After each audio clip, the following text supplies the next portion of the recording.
Have you ever watched your entire life collapse in front of 300 people and known there was nothing you could do to stop it? That's what happened to Chantel Hart on a Saturday in October, holding wilted roses she'd spent 2 hours trying to save. The bride ran. Down the aisle past her mother's gasp, past 10,000 white roses. Her heels struck marble like gunshots. Everyone turned to stare at the one person frozen near the exit. Chantel. This was the Vaughn Sterling wedding, the kind that makes or destroys careers. Mrs. Vaughn, 60, worth $500 million, had chosen every detail, a $250,000 event. But Chantel wasn't the lead planner. She never was. At 28, petite, with brown hair always pulled tight, she was the assistant. The one who arrived before dawn and left after midnight. Always 3 steps behind someone more confident. Someone like Chloe Banks, who stood near the champagne fountain in designer black, already moving toward Mrs. Vaughn. Chantel's hands trembled. She knew that look in the bride's eyes, raw panic of someone who'd built everything on a lie. She'd worn that same expression 3 years ago. Different church. Her own wedding when her fiancé never showed. He'd chosen someone else the week before. She'd kept the invitation, cream cardstock gold lettering. She told herself it was motivation, but really it was proof she'd been foolish enough to believe in forever. Then Chloe's voice cut through the chaos. She knew about the affair. Chantel told the bride this morning. She did this on purpose. 300 faces turned. Camera flashes erupted. Mrs. Vaughn's face went crimson, and in the back stood a man in charcoal. Remington Cole, the media billionaire sponsoring this disaster. His gray eyes locked onto Chantel. For one heartbeat, he stepped forward. His hand lifted. Then he stopped. Stepped back into shadow. The cameras were already uploading. Within an hour, Chantel would be trending worldwide. What happens when the quietest person in the room becomes everyone's villain? The headlines appeared before Chantel made it home. Assistant sabotages $1 million wedding. Jealous planner ruins society event. By midnight, her face was everywhere. By dawn, strangers were dissecting her life online. Mr. Parker's email arrived at 6:47 a.m. My office, 9:00 sharp.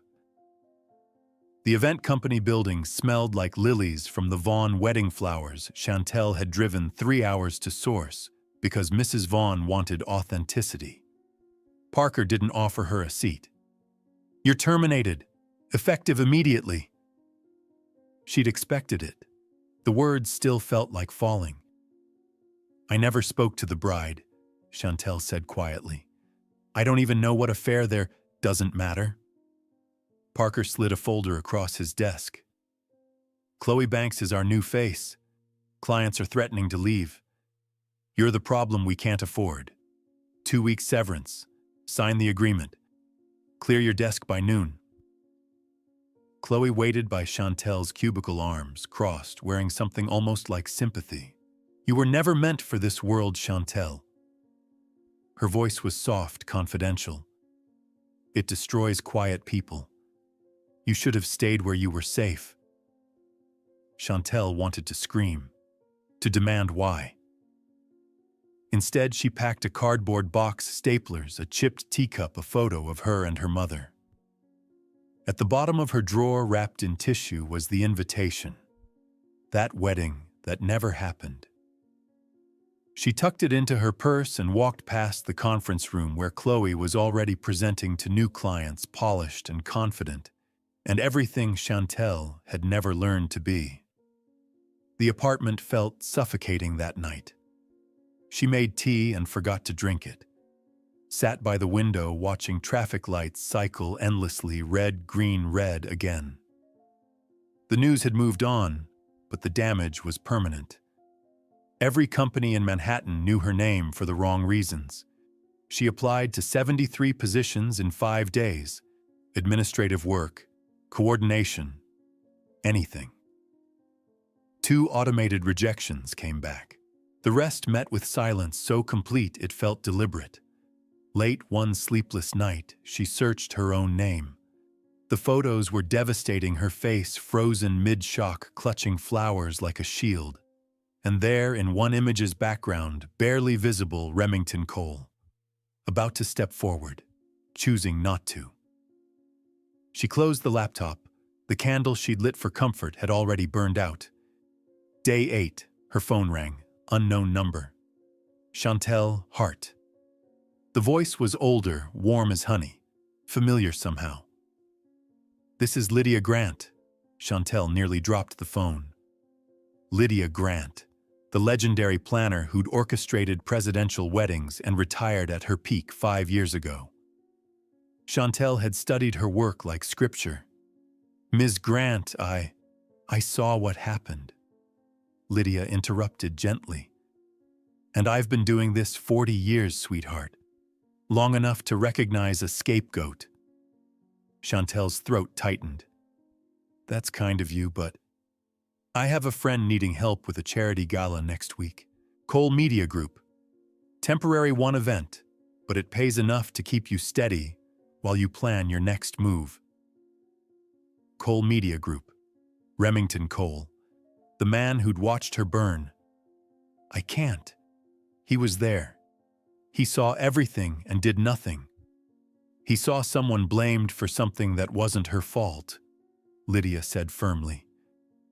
"Maybe it's time he saw who you really are when the world isn't trying to destroy you." Chantel thought about rent due in 12 days, the mounting rejections, the tea growing cold, the candle that wouldn't stay lit, the invitation still whispering she'd never been enough. "Okay," she whispered. "I'll try."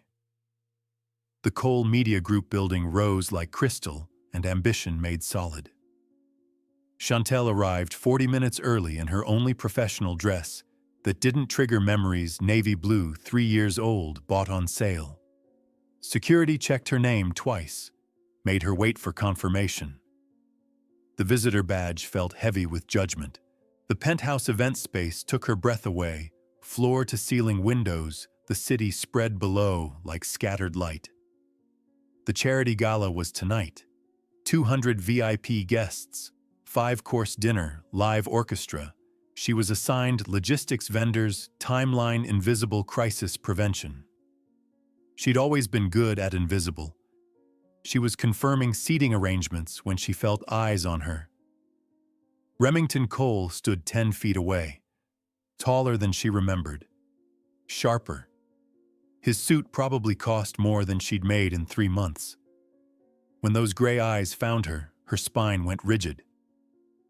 "You." His voice was controlled, precise.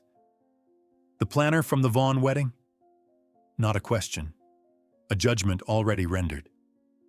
Chantel forced her chin up half an inch. "I'm here to ensure tonight is perfect, Mr. Cole. I don't work with chaos, Ms. Hart." He didn't blink. "If anything goes wrong, it won't." Something flickered across his face. Surprise, perhaps. He studied her for 3 long seconds, long enough that she felt catalogued, assessed, filed away. Then he turned and left, without another word. Her hands shook for an hour. But that night, when disaster struck at 4:17 p.m. and everyone panicked, Chantel proved she was far more than the scandal that had tried to define her. The flowers arrived wrong, not white cream, a subtle difference invisible in photos but glaring under the gallery's calibrated lights. The lead coordinator went pale. "Mrs. Chen donated $2 million, Marissa whispered. "She specifically requested pure white to match the ice sculptures. If these aren't right..." She looked at Chantel desperately. "Can you fix this?" Chantel's mind raced. No time for replacements. But the building had a rooftop garden she'd noticed that morning. If they had white blooms. 20 minutes, she said. The rooftop was bitter November cold. The garden mostly dormant, but against the south wall, white roses. Not many, but enough. She found shears and cut carefully, apologizing to each plant, like an old friend who'd understand. Her fingers went numb. Wind whipped her hair loose. She didn't care. 23 minutes later, she'd transformed every centerpiece, cream melting into white, asymmetrical, and unexpectedly beautiful. When Mrs. Chen arrived and touched a white petal with one careful finger, she smiled. "This is artistry," she said softly. "Someone who understands beauty isn't perfection, it's intention." The gala unfolded flawlessly. Chantel stayed in motion, invisible and essential. After the final speech, as guests drifted toward champagne and city lights, Remington appeared beside her. "You stayed calm when it mattered," he said, voice lower than before, almost impressed. "Not many people can." She didn't look at him, kept watching for problems that hadn't happened yet. "Maybe I've survived worse fires." Silence. Then the centerpieces. "That was you. The garden will recover by spring." "That wasn't my question." She finally met his eyes. Gray, she noticed, not cold, guarded, like windows with curtains drawn. "Yes, it was me." He studied her as if seeing her for the first time. "I'm planning a wedding next month. 400 guests, full media coverage. I need someone who doesn't panic when everything catches fire." Her heart kicked. "You have a company for that." "I'm asking you." "Why?" His jaw tightened almost imperceptibly. "Because I made a mistake at the Vaughn wedding. I should have asked questions, defended you. I didn't. This is me correcting that error." Not an apology, but something real. Chantel thought about her empty account, the rejection pile, the invitation she still carried like penance.